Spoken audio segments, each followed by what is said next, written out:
राजनीति में ना कुछ कहानियां उम्मीद की रोशनी लेकर आती हैं और कुछ अपने पीछे बहुत सारे सवाल छोड़ जाती हैं। आज हम एक ऐसी ही कहानी को समझने की कोशिश करेंगे। आम आदमी पार्टी की कहानी। एक ऐसा आंदोलन जो भ्रष्टाचार के खिलाफ एक मशाल की तरह उठा था और आज वो खुद अपने वजूद के सबसे मुश्किल सवालों से जूझ रहा है। तो चलिए इस पूरी बात की शुरुआत एक सीधे से सवाल से करते हैं। क्या सियासत की गंदगी साफ करने आया कोई आंदोलन खुद सियासत के दांव पेंच से बचकर निकल सकता है? और शायद यही वो एक सवाल है जिसमें आम आदमी पार्टी का पूरा सफर सिमट जाता है। कहानी शुरू होती है साल 2011 से। याद कीजिए वो दौर। देश की हवा में ना एक अजीब सी बेचैनी थी, एक गुस्सा था। कॉमनवेल्थ गेम्स, 2G स्पेक्ट्रम, एक के बाद एक घोटालों ने आम इंसान का भरोसा तोड़कर रख दिया था। और ठीक इसी माहौल में इंडिया अगेंस्ट करप्शन आंदोलन ने एक सपना दिखाया, एक ईमानदार, भ्रष्टाचार से मुक्त सरकार का सपना। और अब जरा फास्ट फॉरवर्ड कीजिए, एक दशक बाद, साल 2024। तस्वीर बिल्कुल अलग है। उसी आंदोलन से निकले नेता, उसी पार्टी के मुखिया और दिल्ली के मुख्यमंत्री भ्रष्टाचार के ही आरोपों में गिरफ्तार हो जाते हैं। और ये भारतीय इतिहास में पहली बार हुआ था कि किसी मौजूदा मुख्यमंत्री को इस तरह अरेस्ट किया गया। तो एक तरफ उम्मीदों से भरा अतीत और दूसरी तरफ सवालों से घिरा आज। आखिर इन दो तस्वीरों के बीच हुआ क्या? तो आखिर ये सब शुरू कहां से हुआ? चलिए जरा पीछे चलते हैं और उस चिंगारी को समझते हैं जिसने एक पूरी राजनीतिक क्रांति को जन्म दे दिया। देखिए, 2010 के घोटालों ने ना जनता के गुस्से को जैसे एक आवाज दे दी। फिर अप्रैल 2011 में अन्ना हजारे का अनशन वो उस आवाज का चेहरा बन गया। पूरा देश सड़कों पर था। लेकिन अगस्त 2012 आते आते आंदोलन एक दौराहे पर आ खड़ा हुआ। अन्ना हजारे का मानना था कि आंदोलन को राजनीति से बिल्कुल दूर रहना चाहिए, जबकि अरविंद केजरीवाल की सोच थी कि कीचड़ साफ करना है तो कीचड़ में उतरना ही पड़ेगा। और बस इसी एक सोच ने नवंबर 2012 में आम आदमी पार्टी को जन्म दिया। अब ये जो पूरा आंदोलन था ना, इसकी आत्मा सिर्फ एक शब्द में बसती थी, जन लोकपाल। मतलब एक ऐसी आज़ाद और इतनी पावरफुल संस्था जो सरकार से पूछे बिना किसी भी मंत्री या अफसर पर भ्रष्टाचार का केस चला सके। सोचिए, उस वक्त के लिए ये कितना बड़ा, कितना क्रांतिकारी आइडिया था। चलिए अब कहानी के उस हिस्से में चलते हैं जब पार्टी जमीन पर उतरी और अपनी पकड़ बनाने लगी।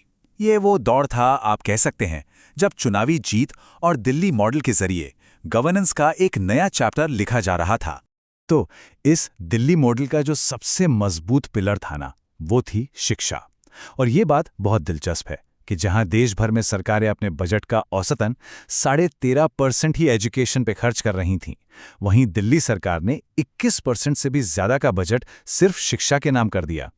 ये सिर्फ नंबर नहीं थे, ये एक सोच थी कि असली बदलाव तो क्लासरूम से ही शुरू होता है।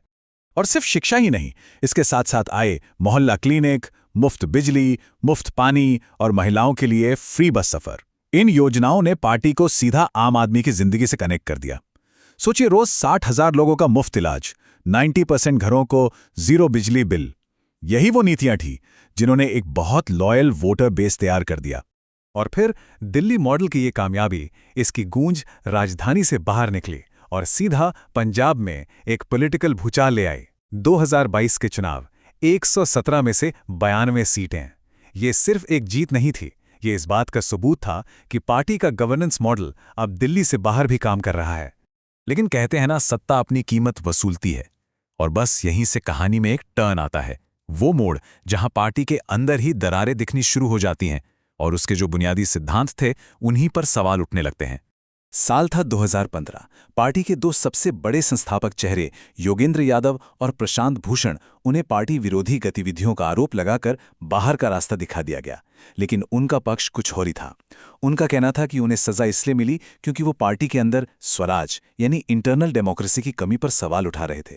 वो अरविंद केजरीवाल के बढ़ते कंट्रोल का विरोध कर रहे थे। ये पार्टी के लिए पहला और शायद सबसे बड़ा आंतरिक संकट था।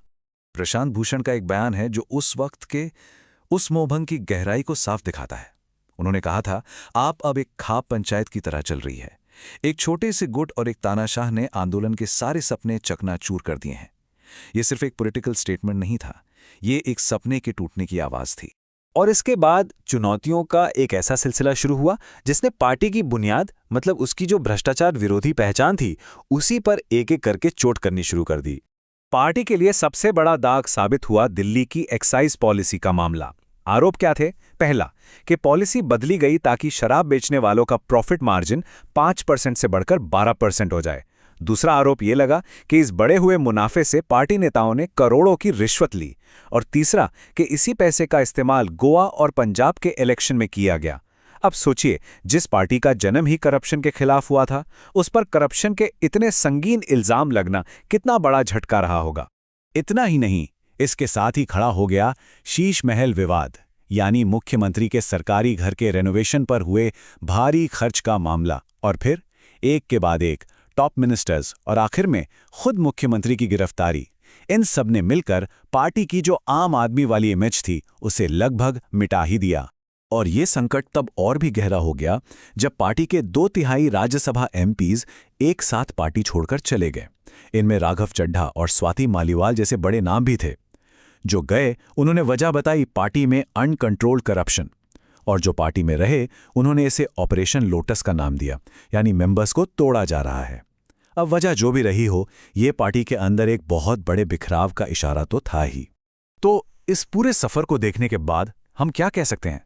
आज आम आदमी पार्टी एक ऐसे मोड़ पर खड़ी है, एक ऐसे चौराहे पर, जहां से उसका भविष्य इस बात पर टिका है कि वो अपनी कामयाबियों और अपनी नाकामियों से क्या सीखती है।